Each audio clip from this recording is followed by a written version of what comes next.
So where would you say this comes from? Because this doesn't happen for no reason. Oh, you know. And to be able to write your verse, the dude's verse, and the girl's verse, and you've never written a song before. Right. Where do you think this comes from? It comes from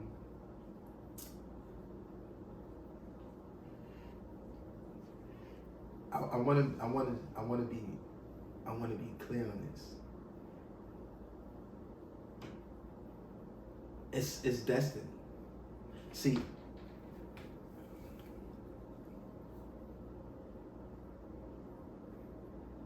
destiny is like a woman. You can't control it. You feel what I'm saying? So destiny is already given. Like, you can't control what's destined for you. So anything that's destined for you, you don't even have to try. You don't even have to learn. It's like your destiny learned it for you, and it's given to you. You know what I'm saying? So it's one of those things where it's unexplainable. It's just like, it is what it is. Like Robert Kiyosaki, like, he's like, yo, what would you do for free? If you could do something, what would you do for free? You know what I'm saying? He's like, yo, give out information. You know what I'm saying? All day, every day. Like, because information is information. Like, you know what I mean? And that's how I get back. And doing music, I would do that for free. Like, I do it for free. I've done it for free. You know what I'm saying? Like, I love music. I can't explain. Like, I even tried to walk away from music before, but then it came right back to me. So it's like, it's just me. I'm a musical instrument. You know what I'm saying? And that's what I realized. Like, that's something that just came from, it's a gift from God. Like, it's just a gift from God. You know, and I could have ignored it, but I paid attention to it. You know, it was something that was given to me. I didn't ask for it. I didn't say, hey, I wanted to do it, but I just was just intrigued about the music class. You know, like, I was just intrigued. And yeah, I always took chances with anything. So that's what it was too. I was that kid that always took chances. I never just looked at life for what it was. I was always creating how I wanted my life to be, even at times when I probably wasn't supposed to do it. But that's what life is about. Life is about breaking barriers, you know. So yeah. Now, to jump back to the week that you were doing the record. Yeah. How many records did you do after that? Were you in the class every day just making music, or how did that work? Like, because I know how school is, and I know they're not going to allow you to have the gates wide open all the time. Right. I made one song, and after that, I practiced writing. But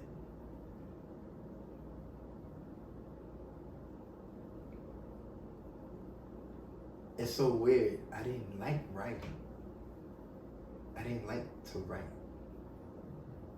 It was like one of those things that it was fun. It was easy to do. It was easy. You know what I'm saying? So I didn't really care to write. You know, it was more of like a feeling thing for me. But I did write in the beginning because that's what I just know. That's how they do. That's how they make the music. You gotta write the song. You know what I'm saying? Like, I'm just going off the aesthetics from what I knew.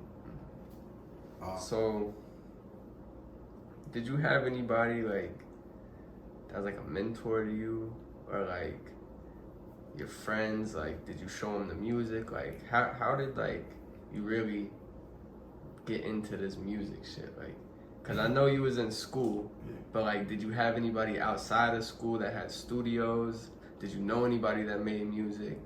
Like, how did this all happen?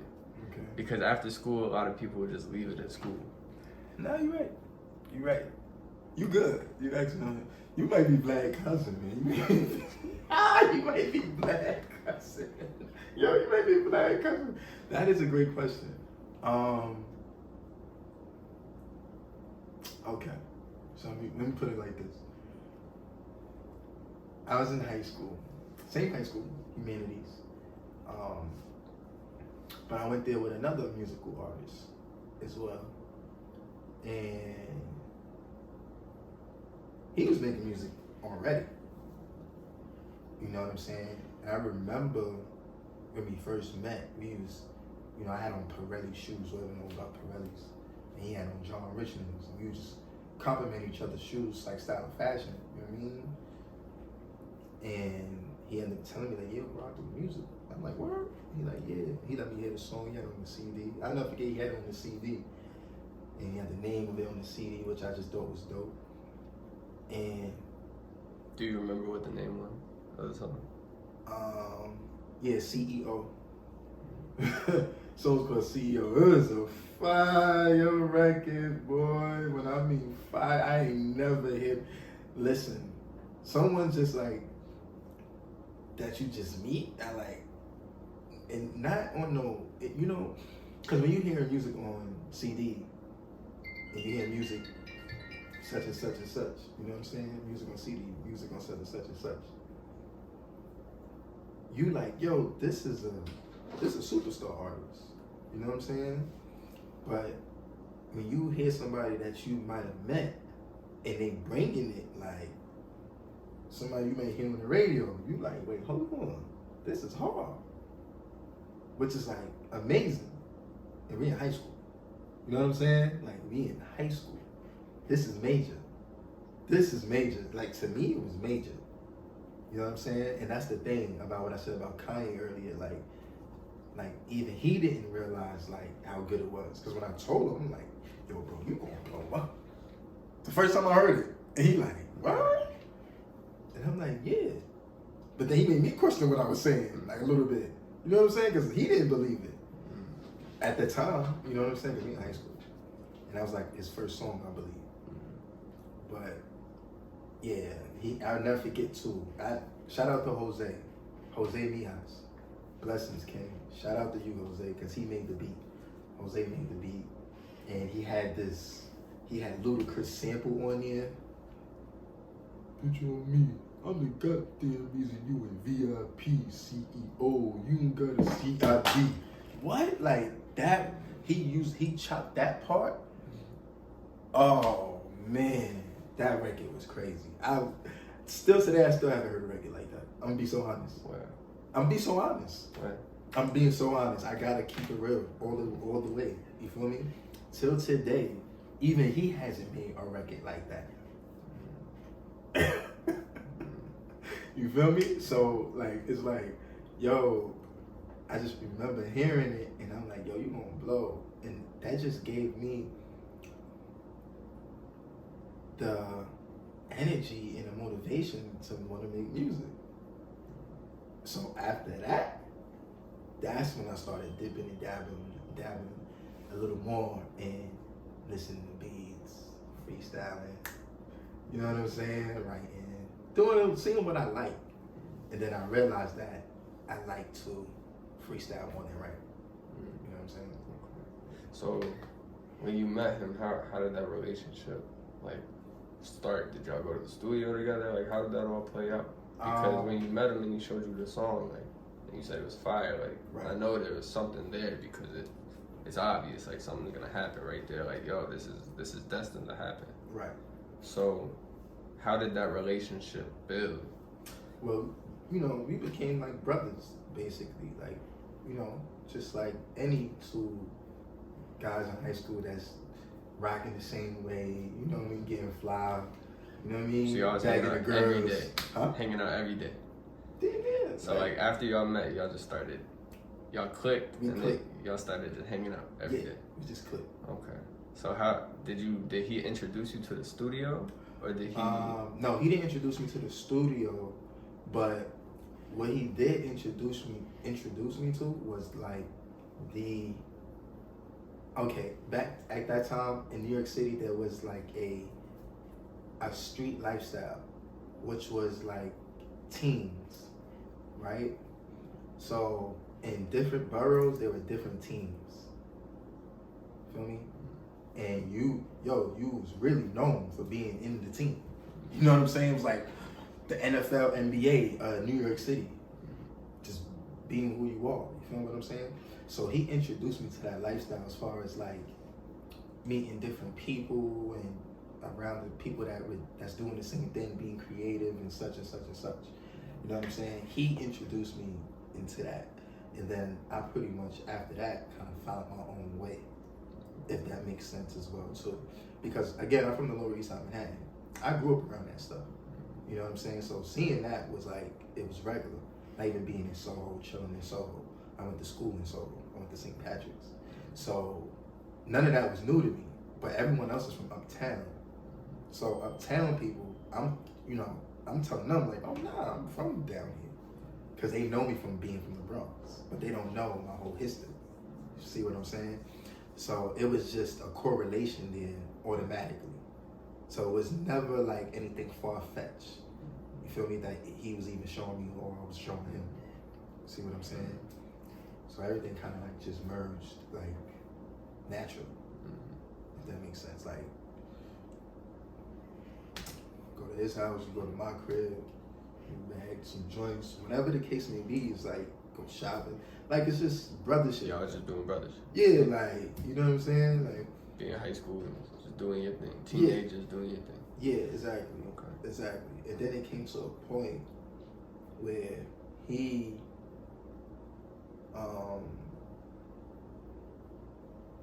was still making music, but I kind of just basically started doing my own thing because we didn't make music together. We just became friends.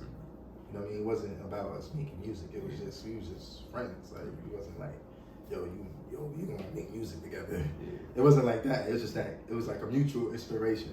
You know what I'm saying? Which is very beautiful too, because it was no conditions. It was just a mutual respect.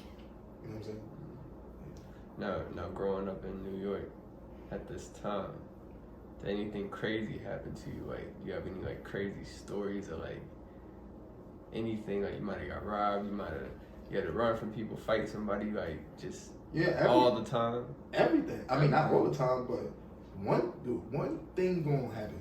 Like one thing out of those 10, 5, or whatever is gonna happen. You know what I'm saying? Just being in New York City. Like for example, I remember standing at the bus stop at 16 and had this MD, had a phone called MDA, and it flipped up Windows phone. Like $500 phone. Long story short, guy asked me like, yo, you know what time it is? I'm like, hold on, let me see. By the time I'm about to tell him the time, he snatched my phone and ran with the crackhead legs. You heard? You heard? It was no way I was catching him. You heard? You heard? He was gone. He was gone. He was gone. You know what I'm saying? I remember one time going to a barbecue.